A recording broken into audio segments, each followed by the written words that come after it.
আহলে হাদিসদের দাওয়াত দেওয়ার পদ্ধতি সম্পর্কে যদি একটু বলতেন।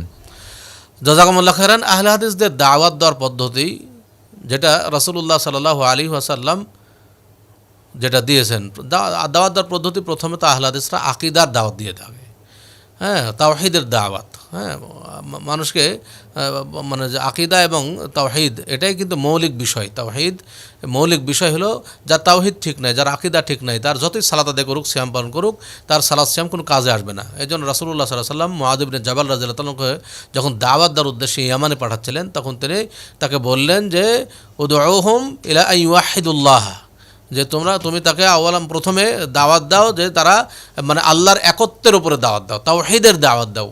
যদি তারা সেটা বিশ্বাস করে নেয়, যদি তাওহীদে বিশ্বাসী হয়ে যায়, তাহলে ফাআলিমহুম, তাদেরকে জানিয়ে দাও, জান্নাল্লাহ ক্বাদ ইফতারাদা আলাইহিম খামসা সালাওয়াতিন ফি কুল্লি ইয়াউমিন ওয়া লাইলাতিন, যে তাদের উপরে দিনে এবং দিন রাত্রে 5 ওয়াক্ত সালাত ফরজ করা হয়েছে। তাহলে প্রথম তাওহীদের দাওয়াত। এজন্য আহলে হাদিসদের মূলনীতি হলো যে প্রথম মানুষের আকীদার সংশোধন করতে হবে, আকীদার দাওয়াত দিতে হবে, তাওহীদ সংশোধনের কাজ করতে হবে, তারপরে সালাত, তারপরে সিয়াম, এইভাবে স্টেপ বাই স্টেপ। হ্যাঁ, দ্বিতীয়ত আহলে হাদিসদের দাওয়াতের পদ্ধতি হলো যে কোরআন এবং সহিহ হাদিস, হ্যাঁ, কোরআন এবং সহিহ হাদিস দিয়েই দাওয়াত দিবে। হ্যাঁ, রাসূলুল্লাহ সাল্লাল্লাহু আলাইহি ওয়াসাল্লাম বিদায় হজ্জের ভাষণে তার মৃত্যুর মাত্র 80 দিন পূর্বে তিনি ঘোষণা দিলেন, তারাকতু ফীকুম আমরাইন, আমি তোমাদের মাঝে দুইটি বস্তু ছেড়ে যাচ্ছি, লান তাদিল্লু মা তামাসসাকতুম বিহিমা, যতদিন পর্যন্ত তোমরা দুইটি বস্তুকে দৃঢ়ভাবে আঁকড়ে ধরে থাকবে ততদিন তোমরা পথভ্রষ্ট হবে না। সে দুইটি বস্তু কি? কিতাব আল্লাহ, আল্লাহর কিতাব কোরআন, ওয়া সুন্নাত নবিয়্যিহি, এবং তার নবীর সুন্নাত। তাহলে কোরআন এবং সুন্নাতকে আঁকড়ে ধরলে আমরা পথভ্রষ্ট হব না, এই ঘোষণা রাসূলুল্লাহ সাল্লাল্লাহু আলাইহি ওয়াসাল্লাম দিয়েছেন। অতএব আমরা এটাতে বিশ্বাস করি, কোরআন এবং সুন্নাহকে সবার আগে রাখি। এর অর্থ এই নয় যে আমরা মুজতাহিদিনদেরকে একবারে ফেলে দেই, জি না। মুজতাহিদিনদেরকে অবশ্যই বিভিন্ন মাযহাবের যে ইমামগণ আছেন তাদেরকে আমরা অসম্মান করি না। মাযহাবের ইমামদেরকে সর্বোচ্চ সম্মান করার চেষ্টা করি এবং তাদের থেকে আমরা অনেক শিক্ষা গ্রহণ করি, তাদের মতামতকে আমরা দেখি, তারা কিভাবে হাদিসের ইস্তেমবাত করেছেন অবশ্যই সেগুলো দেখি। আমরা কখনোই মাযহাব বিদ্বেষী নই, আহলে হাদিসরা মাযহাব বিদ্বেষী নয়। কথা যারা বলে যে আহলে হাদিসরা মাযহাব বিদ্বেষী, কথা ভুল।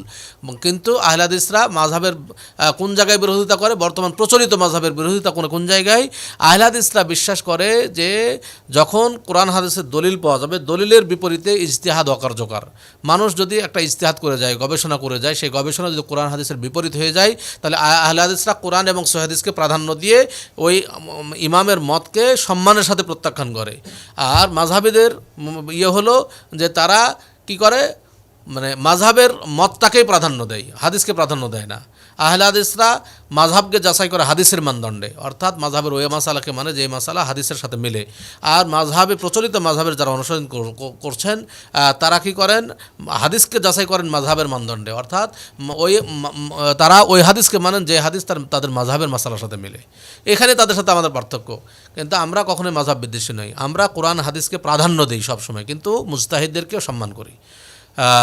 এই হলো আমাদের দাওয়াতের পদ্ধতি। আমরা প্রথমে তাওহীদের দাওয়াত, তারপর অন্যান্য ইবাদতের দাওয়াত, এবং আমরা সবসময় চরমপন্থী হই না কখনোই। আমরা সবসময় মানে মানে মধ্যমপন্থী হয়ে দাওয়াত দেই। একবার চরমপন্থী হয়ে গেলাম সেটা নয়। আহলে হাদিসরা এটাও বিশ্বাস করে সবসময় দাওয়াতের ময়দানে যে আমরা যে কোনো সময় ভুল হতে পারে, আমাদের ভুল যদি যে কোনো সময় ধরা পড়লে আমরা সাথে সাথে সংশোধন হয়ে যাবে। এই মানসিকতা আহলে হাদিসদের সবসময়ের জন্য আছে, থাকবে ইনশাআল্লাহ।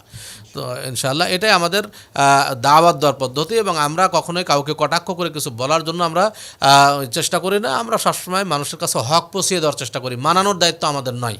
আমরা কখনোই মনে করি না যে মানুষকে মানাইতে হবে। আমরা সবসময় বিশ্বাস করি, আহলে হাদিসরা বিশ্বাস করে যে মানুষের কাছে আমরা হক পৌঁছায় দেব। মানা না মানা তাদের নিজস্ব ব্যাপার, তারা নিজস্ব চাইলে মানতে পারে, না চাইলে না মানবে, কিন্তু আমরা পৌঁছায় দেওয়ার দায়িত্বটা আমরা পালন করি।